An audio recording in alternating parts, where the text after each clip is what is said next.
Jesus salvation ministries వారి తరపున ప్రభు పేరట శుభములు వందనములు తెలియజేస్తూ ఉంటున్నాం. మరి వాక్య భాగంలోనికి వెళ్ళే ముందు చిన్న ప్రార్థన చేసుకొని వాక్య భాగంలోనికి వెళ్దాం. ప్రేమ కలిగిన తండ్రి, దయగల మా నాయన, నీకు స్తుతులు స్తోత్రములు చెల్లిస్తున్నాం ప్రభువా. ఇదిగో తండ్రి, మీరు ఇచ్చినటువంటి ఈ గొప్ప అవకాశాన్ని బట్టి మీకు స్తుతులు స్తోత్రములు చెల్లిస్తున్నాం. టీవీ కార్యక్రమాన్ని వీక్షిస్తున్నటువంటి ప్రతి ఒక్కరిని మీరు పేరు పేరును ఆశీర్వదించండి, దీవించండి. వింటున్నటువంటి నీ మాటలను విని విడిచిపెట్టేవారిగా కాకుండా వారి యొక్క హృదయంలో భద్రపరుచుకొని నీ రాజ్యానికి బాటలు వేసుకునే ధన్యత మీరు అనుగ్రహించమని ప్రార్థిస్తూ ఉంటున్నాను. బోధించుతున్నటువంటి నాకు సమయోచితమైనటువంటి జ్ఞానాన్ని అనుగ్రహించమని క్రీస్తు నామమున అడిగి వేడుకొనుచున్నాను తండ్రి, ఆమేన్. ప్రియమైన దేవుని బిడ్డలారా, పనిలో జాగ్రత్తగా ఉండకపోతే, మనం చేస్తున్నటువంటి పనిలో జాగ్రత్తగా చేయకపోతే ఆ పని చెడిపోతుంది, వ్యర్థమైపోతుంది. మరి దేవుని పనిలో నీవు జాగ్రత్తగా లేకపోతే నీ జీవితము కూడా అలాగుననే వ్యర్థమైపోతుంది. నీ జీవితం బాగుండాలి అంటే దేవుని పనిలో జాగ్రత్తగా ఉండాల. అంటే దేవుని పనిలో ఎందుకు జాగ్రత్తగా ఉండమన్నాడు అంటే, దేవుని గూర్చినటువంటి జ్ఞానాన్ని నువ్వు ఎందుకు నేర్చుకోమన్నాడు అంటే, ఈ లోకంలో నువ్వు గొప్పగా ఉండాలన్నా, నీ బ్రతుకు గొప్పగా ఉండాలన్నా, నీకు మంచిగా ఆలోచన రావాలన్నా, మంచి ఆలోచన రావాలన్నా, నువ్వు ఈ లోకంలో గౌరవింపబడాలన్నా నీకేముండాలి అంటే మంచి జ్ఞానం ఉండాల, తెలివి ఉండాల. అన్నిటిని మించి నువ్వు జాగ్రత్తగా ఆలోచించేవారిగా ఉండాలా, జాగ్రత్తగా ఆలోచించేవారిగా ఉండాలా. ఇప్పుడు ఒక సెల్ ఫోను రిపేర్ వచ్చిందనుకోండి, రిపేరు చేసే వ్యక్తి వాటిని ఎంత క్షుణ్ణంగా పరిశీలించి జాగ్రత్తగా రిపేర్ చేస్తాడు తెలుసా. అది సరిగా కనపరాకపోతే అది దగ్గరగా కనిపించేటట్టు భూతద్దం మాదిరి ఉన్నటువంటి ఒక గ్లాసు పెట్టుకొని దానిని నీటుగా దగ్గరికి తీసుకొని బహు జాగ్రత్తగా రిపేర్ చేస్తాడు. ఎందుకంత జాగ్రత్త? నువ్వు చేసే ప్రతి పని ఎంత చిన్నదన్నా కావచ్చు, వాటిని జాగ్రత్తగా నెరవేర్చేటట్టు ఉండాలి.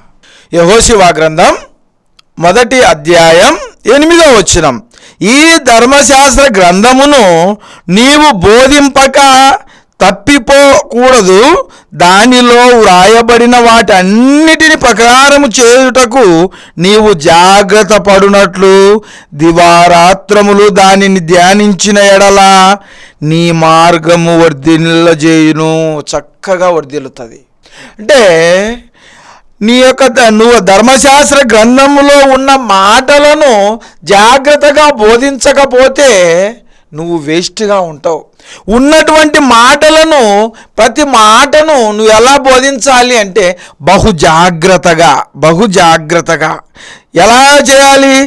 దివారాత్రము దానిని ధ్యానించిన ఎడల నీ మార్గం ఎలా ఉంటుందంట? చాలా సులువుగా ఉంటుంది. ఎంత ఇరుకైన మార్గమైనా సులువుగా ఉంటుంది. ఎంత ఇరుకైన మార్గమైనా సులువుగా ఉంటుంది. అంటే దేవుని వాక్యం వినేవారికి, పాటించేవారికి, అవలంబించి వాక్యానుసారంగా బ్రతికే వారికి ఎలా ఉంటుంది? రాజమార్గంలా ఉంటుంది జాగ్రత్తగా ఉంటే. ఇప్పుడు మనమైనా ఇంటి దగ్గర నుంచి పోయేటప్పుడు ఏం చెప్తారు తల్లిదండ్రులు? నైనా జాగ్రత్తగా పోరా, చిన్నగా పో, చూసుకొని పో, ఏమంటారు? జాగ్రత్త. మొన్న ఒక ఈ దసరా కన్నా ముందు నాకు స్కూటర్ కావాలా అని ఏడ్చినాడంట పిల్లోడు, కొడుకు.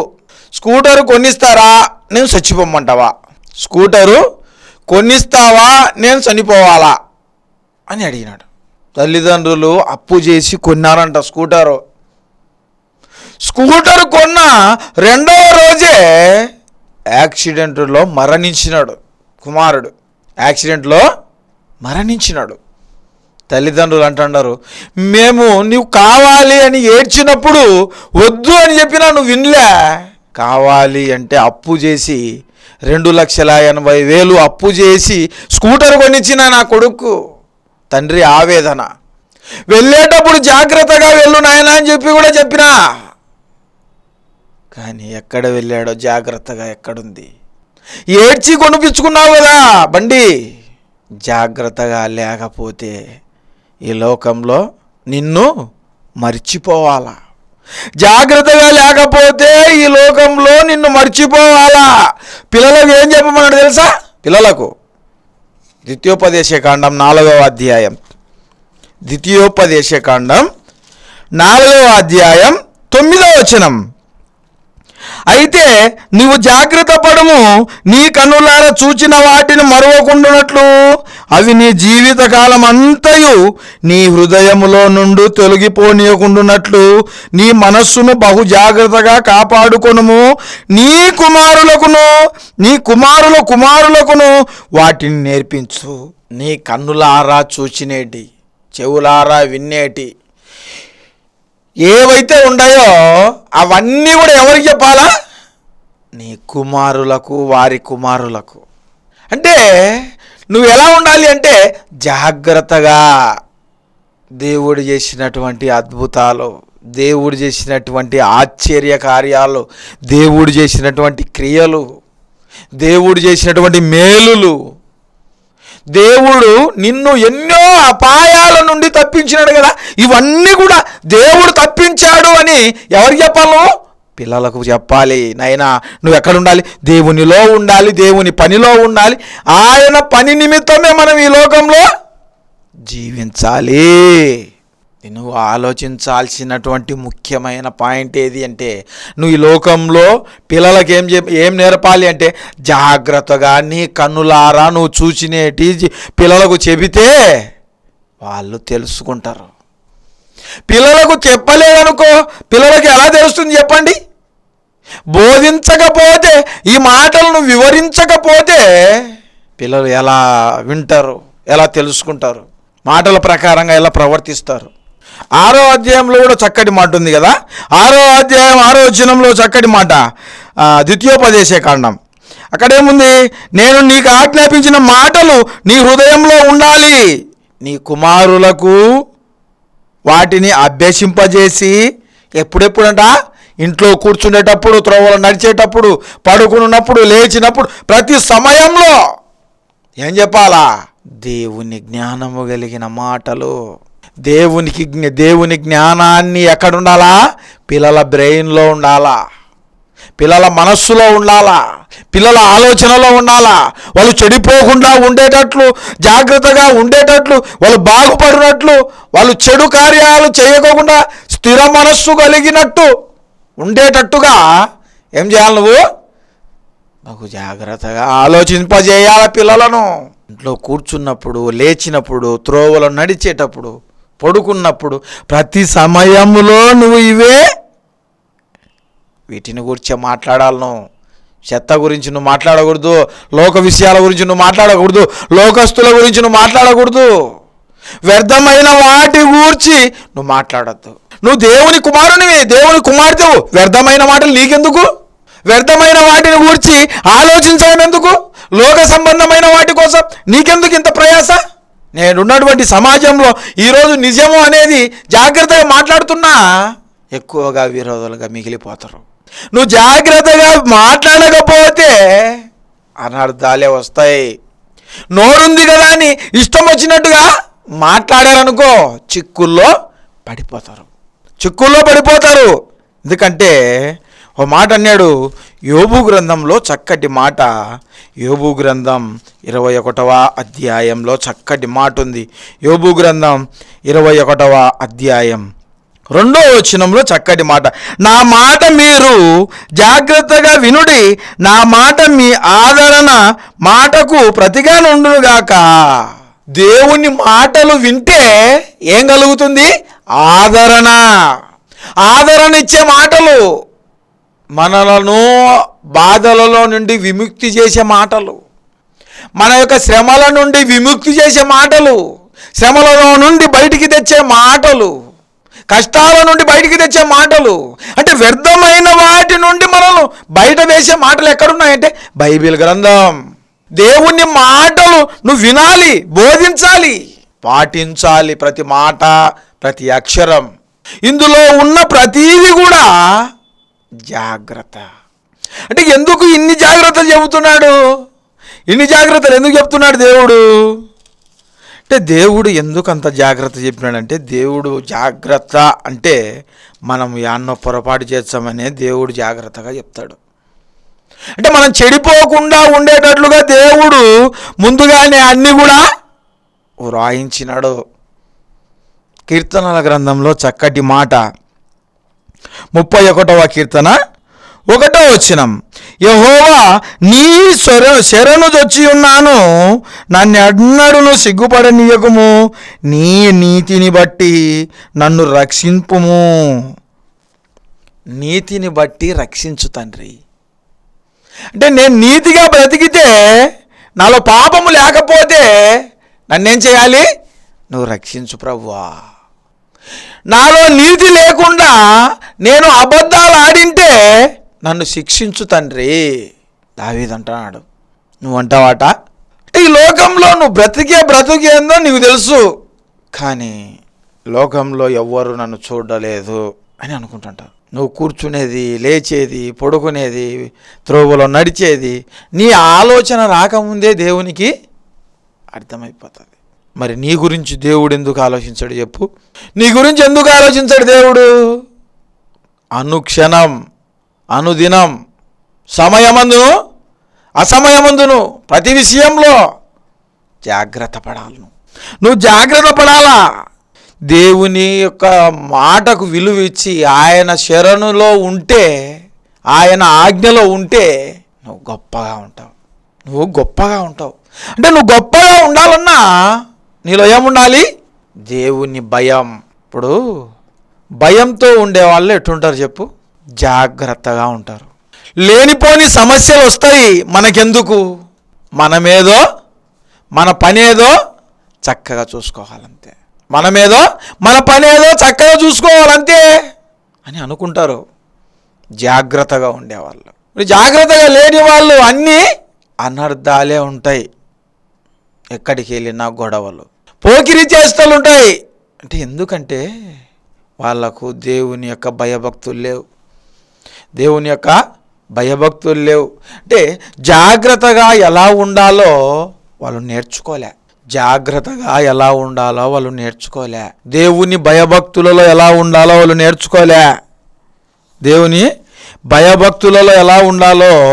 వాళ్ళు నేర్చుకోలే.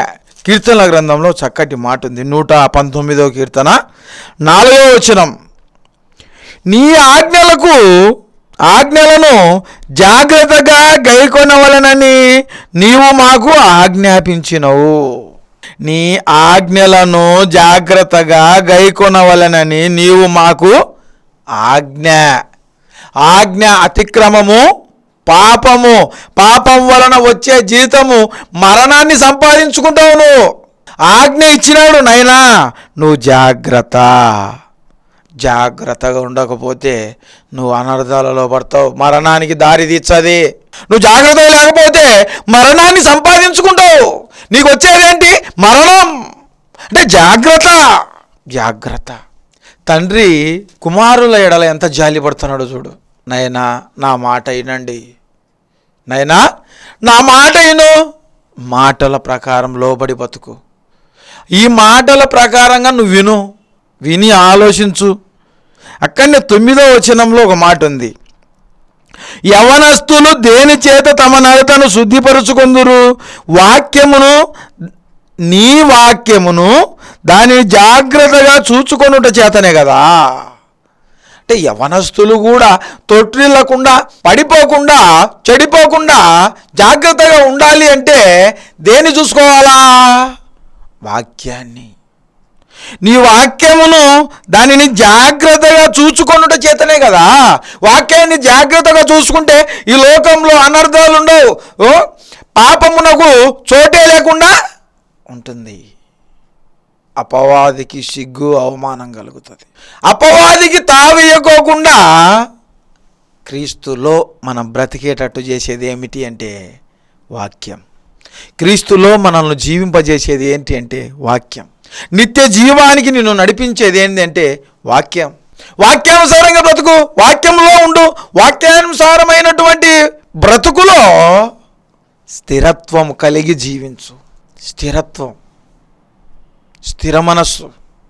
అందుకే యవనస్తులు దేని చేత తమ నడతను శుద్ధిపరచుకుంటారంటే నీ వాక్యమును బట్టి దానిని జాగ్రత్తగా చూచుకొనుట చేతనే కదా. యవనస్తులు కూడా జాగ్రత్త పడాలి అంటే తిమోతి అన్నాడు, ఏమన్నాడు? తిమోతి నైనా నీ యవనేచ్ఛల నుండి పారిపో. యవన జీవితంలో ఉన్నావు, యవనేచ్ఛల నుండి నువ్వు పారిపో. జాగ్రత్తను, పడిపోతావు, సాతాను ఊరిలో చిక్కుకుంటావు. కాబట్టి నీ యొక్క యవన జీవితాన్ని నీవు ఏం చేయాలి? జాగ్రత్తగా చూసుకో. జాగ్రత్త లేకపోతే చెడిపోతారు, పడిపోతారు, సాతాను మాయలో చిక్కుకోపోతారు. అంటే లోకంలో నువ్వు జాగ్రత్త అని ఎందుకు చెప్పాడు దేవుడు? ఎందుకు అంత జాగ్రత్త చెబుతున్నాడు? చెడిపోతారు నాయనా. యవనస్తులుగా ఉన్నప్పుడే చెడిపోతారు. యవనస్తులుగా ఉన్నప్పుడు యేసుక్రీస్తు ప్రభు యవనస్తులుగా ఉన్నప్పుడు ఏం చేస్తున్నాడు? తండ్రి పని. ఇప్పుడుండే యవనస్తులు ఏం చేస్తున్నారు? దేవుని పనిలో ఉన్నారా? తాగడంలో బిజీ, సిగరెట్లు తాగడంలో బిజీ, డ్రగ్స్ వాడడంలో బిజీ. యవనస్తులు లోక మాయలో పడిపోవడంలో బిజీ. అదే ఆనాడున్నటువంటి శిష్యులు కానివ్వండి, యేసుక్రీస్తు ప్రభువు పోయి మిమ్మల్ని మనుషులను బట్టే వాళ్ళని చేస్తారా అండి? అంతే, ఒక్క మాట కూడా మాట్లాడలే. మనమైతే యవనస్తులను నైనా ప్రార్థనకు రాండి అని ఎంత పిలిచినా వచ్చన్నాం అంటే ఇప్పటికీ అప్పటికి తేడా ఏంటంటే అప్పుడు వాళ్ళు లోబడి బ్రతికినారు. దేవునికి. ఈ లోకాన్ని ఆశించలే వాళ్ళు. అందుకే పౌలు ఏమన్నాడు? నా మటుకు బ్రతుకుట క్రీస్తు, చావైనా నాకు మేలే. ఎందుకంటే నా పరుగును కడముట్టించిన దేవుడు నాకు అప్పగించిన పని పూర్ణంగా నేను నెరవేర్చిన. సంపూర్ణంగా నెరవేర్చిన వారు ఎవరైనా జాగ్రత్తగానే నెరవేర్చింటారు. యేసుక్రీస్తు ప్రభు ఈ లోకానికి వచ్చింది మొదలుకొని ఎంతో జాగ్రత్త. ప్రతి మాట, యేసు ప్రభు మాట్లాడే ప్రతి మాట ఒక సంచలనమైనటువంటి మాటలు, ఒక నిత్య జీవానికి చేర్చే మాటలు. అంటే శాస్త్రులు కానీ, పరిసయ్యులు కానీ, సద్దుకయ్యులు కానీ వీళ్ళందరి హృదయంలో యేసుక్రీస్తు ప్రభువు మాట్లాడే మాటలు నాటుకుపోయాయి. ఇతడు చెప్పేది నిజమే, ఆన్సర్ సమాధానం లేదు వాళ్ళ దగ్గర. క్వశ్చన్ వేస్తే అలా ఉండాలి. నువ్వు జాగ్రత్తగా ఉంటే నీ క్వశ్చన్లు అట్టే ఉంటాయి. నువ్వు జాగ్రత్తగా లేదనుకో, నువ్వు జాగ్రత్తగా లేకపోతే వేస్ట్గానే ఉంటావు, వ్యర్థంగానే ఉంటావు. నీ ఆజ్ఞలను జాగ్రత్తగా కాపాడవు తండ్రి. కాపాడమని చెప్పినాడు తండ్రి, ఆజ్ఞ ఇచ్చినావు తండ్రి. వాటిని ఏం చేయాలా? జాగ్రత్తగా కాపాడాలి. ఇప్పుడు ట్రాన్స్ఫారం ఉంటుంది, ట్రాన్స్ఫారం దగ్గర డేంజర్ అని ఉంటుంది, లేకపోతే జాగ్రత్త అని రాసింటాడు. అంటే వెళితే ఏమవుతుంది? ప్రమాదం జరుగుతుంది. కొన్ని చోట్ల ప్రమాదం జరుగు స్థలము అని రాసింటారు. ఎక్కువ యాక్సిడెంట్లు అయింటాయి, ఎక్కువ మంది మరణించింటారు. అంటే ఎందుకు జాగ్రత్త అని చెప్తున్నారంటే అక్కడికి వెళ్ళినప్పుడు, మీరు వెళ్ళేటప్పుడు జాగ్రత్తగా నిదానంగా చూసుకొని వెళ్ళండి. అంటే జాగ్రత్తగా లేకపోతే అపాయంలో పడిపోతావు. జాగ్రత్తగా లేకపోతే అపాయంలో పడిపోతావు. బయటకు వచ్చే ఉపాయం అంటే నువ్వు గొప్పగా ఉండాలా, నీ బ్రతుకు గొప్పగా ఉండాలంటే మొట్టమొదటిగా జాగ్రత్తగా ఉండడం నేర్చుకో. అంటే జాగ్రత్తగా లేకపోతే వేస్ట్గా ఉంటావు, వ్యర్థంగా ఉంటావు. ఒక మాట అన్నాడు, ఏమన్నాడంటే సామెతల గ్రంథంలో చక్కటి మాట అన్నాడు. సామెతల గ్రంథం 8వ అధ్యాయం, సామెతల గ్రంథం 8వ అధ్యాయం 17వ వచనం. నన్ను ప్రేమించు వారిని నేను ప్రేమించుచున్నాను, నన్ను జాగ్రత్తగా వెతుకువారు నన్ను కనుగొందురు అన్నాడు. దేవుని ఎవరైతే జాగ్రత్తగా వెతుకుతారో వాళ్ళు కనుగొంటారు. చెప్తుంటారు కదా చాలామంది చెప్తుంటారు, నాకు దేవుడు స్వప్నంలో ఇట్ట కనపచ్చినాడు, నాకు దేవుడు కనపచ్చి ఇలాగ మాట్లాడినాడు, అంటే దేవుడు కనపచ్చి ఇలాగ చెప్పాడు, లేకపోతే దేవుడు నాకు దర్శనంలో కనపచ్చి పలానా ఊరికి సువార్తకు పొమ్మన్నాడు, అంటే దేవుడు నాకు స్వప్నంలో కనిపించి పలానా ఆయనకు ఇది చెప్పమన్నాడు. అంటే వాళ్ళకు కనిపించి మీకెందుకు కనపరావడం లేదు? మీరు జాగ్రత్తగా వెతకలేదా? అంటే మీలో జాగ్రత్త అనేది లేదా? అంటే వాక్యానుసారమైన బ్రతుకు మీలో లేదా? వాక్యానుసారమైనటువంటి స్థితిగతులు మీలో లేవా? అంటే దేవునికి విధేయులుగా లేరా? అవిధేయులుగా ఉన్నారా?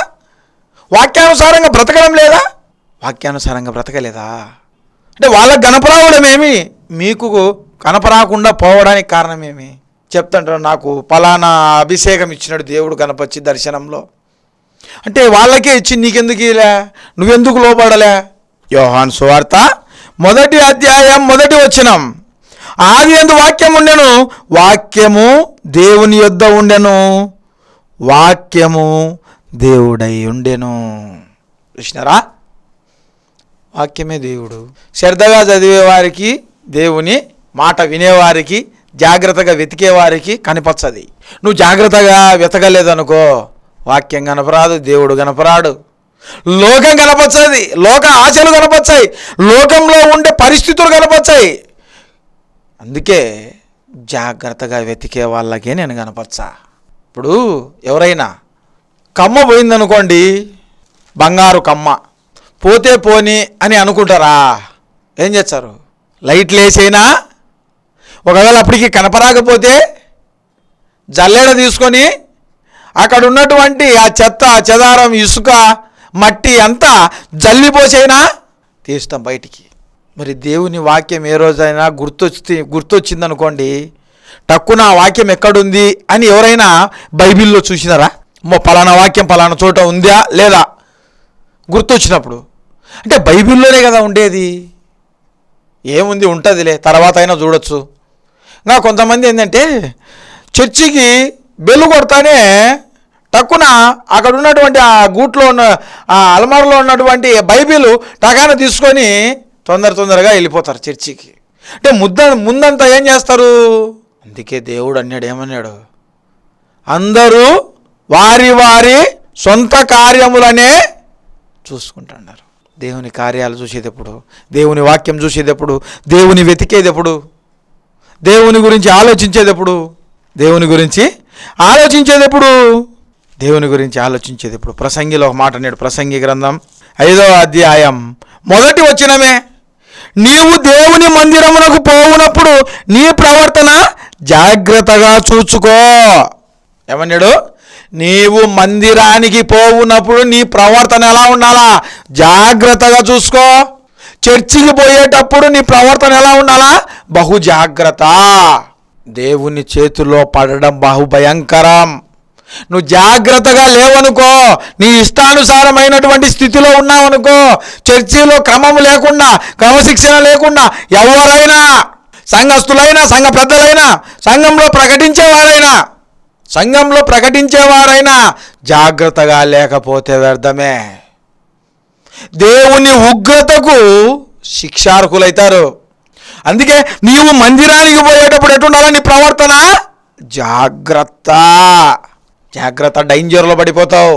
జాగ్రత్తగా ఉండాలను. జాగ్రత్తగా పొరపాటును నువ్వు జాగ్రత్తగా లేవనుకో. యెషయా గ్రంథంలో చక్కటి మాట అన్నాడు.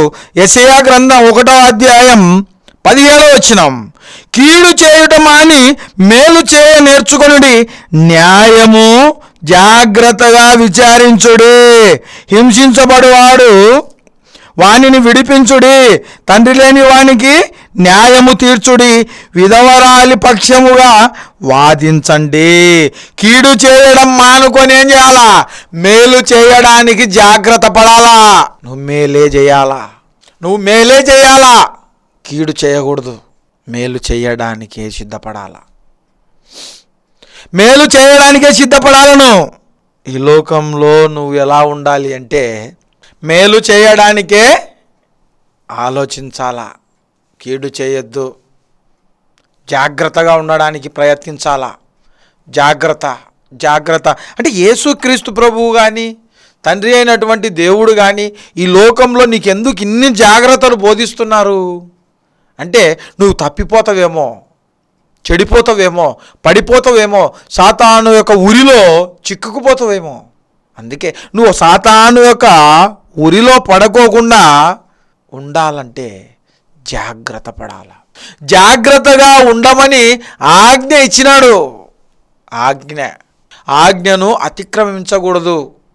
ఆజ్ఞ అతిక్రమం పాపం, పాపం నుండి వచ్చే జీతం మరణం. కాబట్టి ఈ లోకంలో నువ్వు ఎలా ఉండాలి అంటే నువ్వు మందిరానికి పోయేటప్పుడు ఎట్టుండాలా? బహు జాగ్రత్తగా ఉండాలను. కీడు చేయడం మానుకొని మేలే చేయాలను. కీడు చేయడం మానుకొని మేలే చేయాలా. అందుకే ఈ లోకంలో నువ్వు ఎన్ని ఇబ్బందులు పడ్డా దేవుని ఎదుట జాగ్రత్త.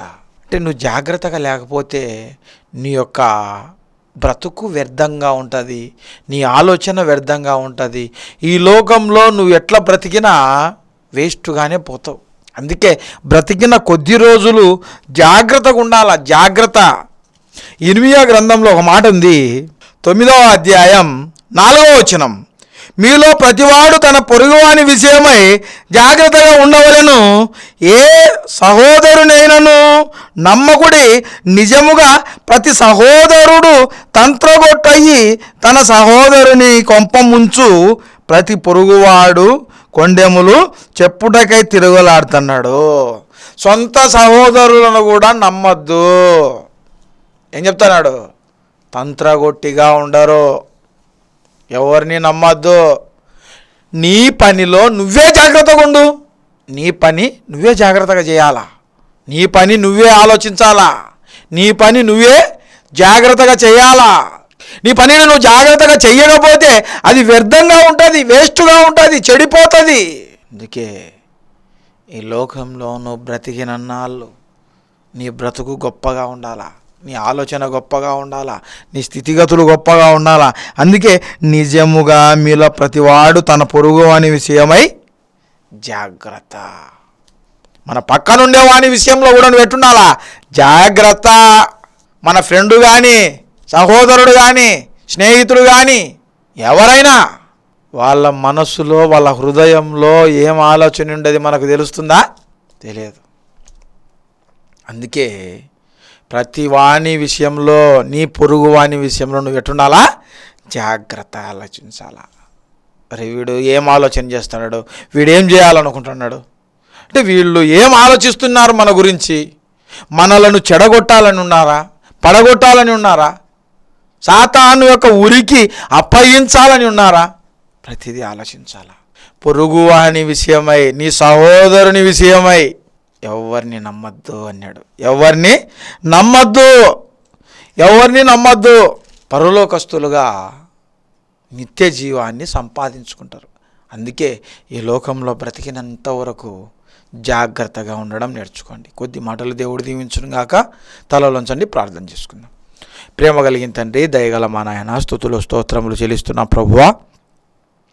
ఇంతవరకు విన్నటువంటి నీ మాటలను మరి తండ్రి విని విడిచిపెట్టకుండా వారి యొక్క హృదయంలో భద్రపరుచుకొని నీ రాజ్యానికి బాటలు వేసుకునే ధన్యత మీరు అనుగ్రహించమని ప్రార్థిస్తున్నాం. మరి ప్రభువా, ఆయా సంఘాలలో సువార్త ప్రకటిస్తున్నటువంటి సేవకులను బట్టి ప్రార్థిస్తున్నాం. మరి తండ్రి వారి రాకపోకలలో వారిని జాగ్రత్తగా మరి తండ్రి మీరే నడిపించమని ప్రార్థిస్తున్నాం. మీ జ్ఞానాన్ని వారికి ఇవ్వమని ప్రార్థిస్తున్నాం. జీసస్ సాల్వేషన్ మినిస్ట్రీస్ వారిని బట్టి ప్రార్థిస్తున్నాం. మరి ప్రభువా, ఈ యొక్క స్వార్థ పరిచర్య జీవితంలో ప్రభువా మరింత ముందుకు తీసుకుపోవులాగున మరి మీ కృప, మీ పరలోక సంబంధమైన దీవెనలు మీరు అనుగ్రహించమని క్రీస్తు నామమున అడిగి వేడుకొనుచున్నాము తండ్రి. ఆమేన్. అందరికీ వందనాలు. సెలవు.